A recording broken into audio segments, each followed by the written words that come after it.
Hi, it's Harriet from Portastic Gun Dog Adventures, and I am here with my 3 tips to stop your dog from pulling. Now, tip 1 is equipment. So, if your dog is really pulley, I would definitely avoid slip leads. A dog's neck is really sensitive. So obviously the pulling, yanking, it's gonna really put strain on the neck. So I would, if it's a really bad pulling problem, I would do away with the slip lead. Now, you can use a head collar. I'm not a big fan, to be honest with you. So there's the ones like a halty that sort of goes around and then you've got like a little bit around where the nose area is. So obviously when they pull, it kind of tightens. It's not my fab thing to have, but I would only recommend it if, the dog is really pulling, it's like a Labrador, and you're basically getting pulled by 32 kilos, then, and you want to know how to manage it better. But if you have the head collar and you decide to use it, you've got to get the dog used to having it. So wearing it while they eat, so they associate something good with having a head collar on, and it needs to be done very gradually. You can't just go get it, shove it on, but that is my last resort sort of equipment. But my equipment that I personally use for my Spaniel, because she does pull slightly, but she's only very young. She's only like 8 months, and she's got that, the Spaniels want to go. So this is what I have. So this is actually hers. So I have a front and back harness. So you've got the front clip here, and you've got the front clip here, and you've got the back clip here. So then I get what is called a double-ended lead. So you can see it's the same double-ended. You've got the same clips both. So what I do is I clip it. Let's go for the back. So I clip the back first, so that is on the body. So that's going to go on the body, and then I put that, and this goes on the chest area. So then what you get is, so obviously, imagine there's a dog in the harness. So what you get is you have it like this. And I find that a lot better, because what tends to happen is definitely a lot more kinder than the head collar, is this kind of goes on the shoulder blade, so they can't do that very well. Because if you've got a Spaniel and they just want to go, it just makes it balanced, and it is a game changer, and you can kind of steer it as well. It is an absolute game changer. So this is what I tend to use for Rose. Like when we're just out and about. But yes, so that's the first thing, is equipment. You've got to get the equipment right. You've got to feel comfortable, and so has your dog. And also get a good fitted harness as well. So I mean, this is what I have for Rose. This is just, this is no brand or anything particular, but obviously when she gets sort of fully sized and stuff, I like rough wear, so I probably go back to a rough wear. It's only because this one had a bit more room, because obviously she's growing. But yeah, the equipment is really important, so just be careful. So yeah, that's the sort of lead I would use, and I wouldn't use any retractables or anything. They can actually make the pulling worse, and I wouldn't use any no pulling harnesses, because to be honest with you, load of crap, waste of money. Get either a rough wear or something along these lines, just as long as you've got this clip and this clip. Right, second, being consistent. So there are loads of ways on how you stop your dog from pulling. You can do a turn, you can do a stop. I tend to do a stop, and I've got my own way of doing it. So you would need to come to my classes or have a one-to-one with me, and I will show you how that's how I do it and what works for me. But whatever method you use, you've got to be consistent.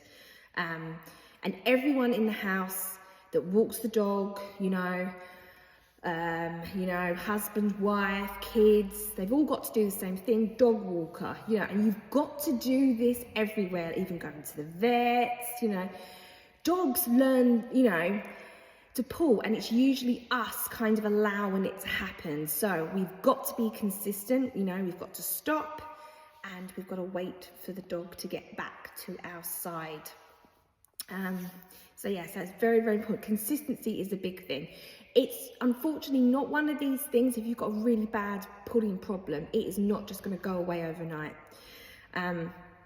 It is going to be loads of work, doing the same thing over and over again, but it is worth it, I assure you, because no one likes getting their, you know, arm dragged somewhere. So stick in there, it will get better. If you've got a technique that works, and I think my technique is bang on, yeah, you need to get something that works. And sometimes my technique that I use, I have to tailor it to that individual dog, you know, that is really, really important as well, because I can teach like 10 spaniels the same thing, but they're going to interpret it different, and it's, you know, it's not going to work for that individual dog. So we have to change things, as we always do in training.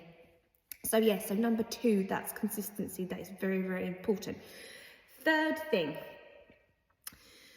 what is quite good as well is making sure that you are having a lot of off-lead practice as well. So at home, you're getting used to this heel position.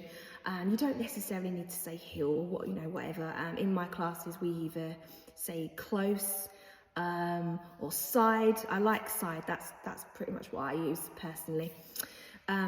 But yeah, get them used that something great happens on this side, you know, or whatever side you have, left, right.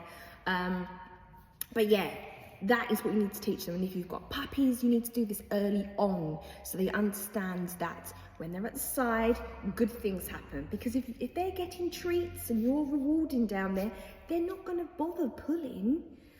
They're going to want to be by your side. So you need to get that early on. But if things have gone wrong, you can easily teach that where you need to be. Just remember, you need to reward by your side, not in front, because we've got sometimes as owners we tend to kind of like reward at the front, and that's not where we want them. We want them here. So if you want more help with that, so I'm just going to go through the 3 things. So number 1 is to get your equipment right for you and your dog. Second is to be consistent, and third is the heel position. You know, we need to make sure that they like being here, and we need to, you know, encourage them to be here. So if you want to learn my lead pulling technique, then you need to come to my classes. So there should be a link on wherever I put this video, and there should be, or if you want more tailored one-to-one help, then you can do that. But yeah, just what I remember. So yeah, so make sure that you are getting, so when you're in the house, just if they're off lead, bring them back to your side, you know, so they get used to this, you know, heel position or side position, whatever you want to call it. Right, that is enough from me, so I hope that helps. Any questions, you can always send me a message. All right then, bye. There we go. Come on. Good girl. Very nice. Girl. Good girl. Nice. So lovely.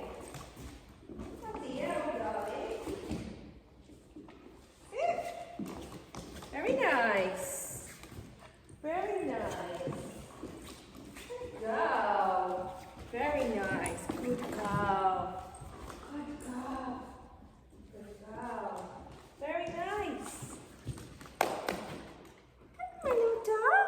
Right, sit down. Sit. Good. Good. Lovely. Good.